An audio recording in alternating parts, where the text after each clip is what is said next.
শহীদ আবু সাঈদ সবার সন্তান বললেন অন্তর্বর্তীকালীন সরকারের প্রধান উপদেষ্টা ডক্টর মোহাম্মদ ইউনূস। বেগম রোকেয়া বিশ্ববিদ্যালয়ের মেধাবী তরুণ শিক্ষার্থী আবু সাঈদ নিজের জীবন দিয়ে সবার কাছে আইকনে পরিণত হয়েছেন।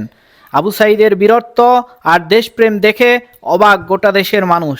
গত 16 জুলাই কোটা বিরোধী আন্দোলনের সময় নিজ বিশ্ববিদ্যালয়ের ক্যাম্পাসে শহীদ হন আবু সাঈদ। নিরস্ত্র আবু সাঈদ বুক চিতিয়ে দাঁড়িয়েছিলেন পুলিশের বন্দুকের নলের সামনে, আর ঠিক তখনই এক পুলিশ সদস্য নির্বিচারে নিরস্ত্র আবু সাঈদের বুকে গুলি চালায়। একে একে 4টি গুলি করা হয় নিরস্ত্র আবু সাঈদকে। একটি গুলি এসে লাগে তার বুকে, সাথে সাথে মাটিতে লুটিয়ে পড়েন আবু সাঈদ।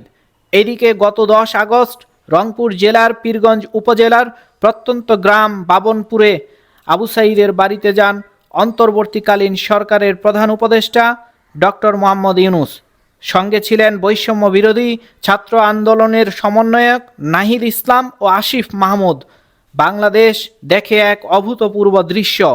সাঈদের বাড়ির উঠানে প্লাস্টিকের চেয়ারে বসে সাঈদের মা বাবা ও আত্মীয় স্বজনের সঙ্গে কথা বলেন সরকারের প্রধান উপদেষ্টা।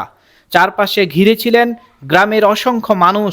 ছিল না কোনো নিরাপত্তা বেষ্টনী, কোনো সরকার প্রধান সাধারণ মানুষের মধ্যে বসে কথা বলার দৃশ্য এর আগে কখনো দেখেনি এদেশের মানুষ।